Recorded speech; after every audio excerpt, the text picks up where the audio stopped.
Hello, everyone, and welcome back. My name is Daniel, and here I have this week's fifth grade worksheet for you guys. So, starting off, here we're going to be finding the area and perimeter of rectangles.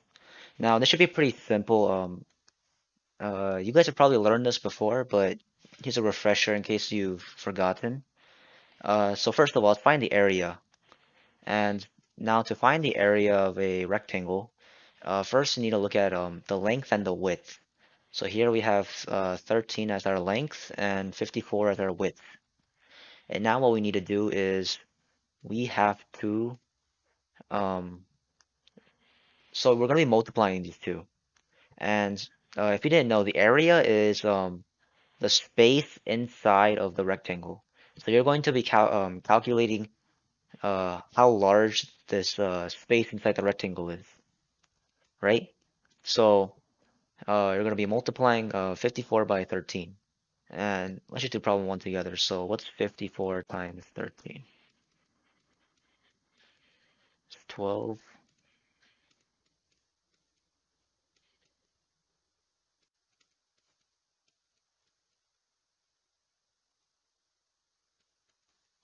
And there we have it. Our area is 702. And now let's find the perimeter of this rectangle. So the perimeter is different than the area. And for the area, we're trying to find the space inside the rectangle. But for the perimeter, we're trying to find the space outside of the rectangle. So we're trying to find um, what the length around the entire border of the rectangle would be. So for that, we need to find out what uh, what the length of this is and what the length of this is. And because it's a rectangle, this is really easy. You know that because this side is 13, the opposite side also has to be 13. And same goes for here. This side's 54, so this side also has to be 54. And now all you have to do is add all the sides together. So what you have is 54 plus 13 plus 54 plus 13. And this should get you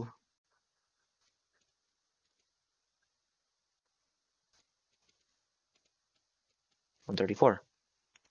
And you guys can do the others on your own. Uh, this could be pretty simple. You guys have probably done this before, but in case you haven't, um, should be pretty easy to pick up. Next, let's move on to the order of operations. Now, this should, I think we did this before here, but in case you guys weren't there for that or you don't remember, there's a thing called PEMDAS. Oops. There's a thing called PEMDAS. Now, what PEMDAS is it's an acronym. It stands for parentheses, exponents, multiplication, division, addition, and subtraction. Now, these are what we call the operations. And now, what we're doing here is there is a specific order you have to go about doing these operations, right? So, um, if you do these in the wrong order, then you'll get a different answer, which is most likely the wrong answer. So let me give uh, a simple example for this. So let's say we had 5 plus 1 times 2 minus 1, right? So we have this here. If you were to go about it um, using PEMDAS, right? This thing here, the order of operations, what you would do first is look at the P. P stands for parentheses. We have parentheses here, right? And so what we need to do is solve what's inside of the parentheses first. So here we have 2 minus 1. So we get 1. And next we have exponents. We don't have any exponents here, but I don't think you have to worry about those too much yet. But an exponent is that small number that goes in the top right.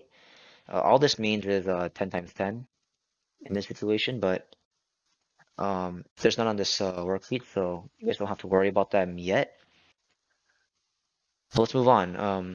There's no exponent, so we skip that and go to multiplication and division. We do have multiplication. Having this parentheses next to a number on the outside, this means multiplication. So we have 1 times 1, and that equals to 1. That gets confusing.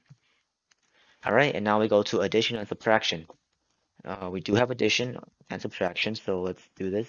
This gets 5 plus 1 is 6, and our answer here is 6. Now let's do this from left to right, right? Let's see if you were what would happen if you were to not follow the order of operations. So first logically you would go from left to right, right? So you would go 5 plus 1 is 6, and then you would do 6 times 2, which is 12. 12 minus 1 is 11. And now this is the wrong answer. You see, you get a different answer if you don't follow the order of operations properly. And so you need to remember this acronym of PEMDAS, and you need to follow it each time you see more than one operation on the page. So yeah, that should be pretty simple. Um, so let's move on. Multiplying. Find the product. Now, you guys have done multiplication before. I know you have. Um, so this is uh, not just multiplying one-digit numbers. Here we have multiplication of two and three-digit numbers. And this could become a little bit tricky, but it's fairly simple. It's similar to addition, honestly. So let's give an example. Let's say we had a 20, so we had a 22 times 4, not 4, times 6. So what you would do is first you would multiply straight up and down, right? First numbers. So here you get a 12. And since it's 12, writing this one, you need to move this one to up here so that you remember that it's there. And then you do 6 times 20, or 6 times 2 again, and then you get 12 again. But instead of writing 12 here, you need to add this 1, right?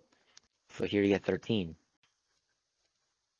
and this would be your answer. So the only complicated part is this part, the adding the carrying over. But you guys have probably done this with addition before, so you shouldn't get too tripped up by this. So let's move on to the word problems. Now, a lot of you guys have trouble on these word problems, and these are meant to be challenging. So don't stress out if you don't, um, you know, you can't figure out the answer to them right away, or you're getting stuck on some. Just skip them and move on, and come back to them later. Uh, you, but don't be too stressed out on these. Sometimes they can be a little challenging, so I wouldn't worry about it too much. Uh, so yeah, that's all I have for you this week. Keep it up, and I'll see you guys next week. Goodbye.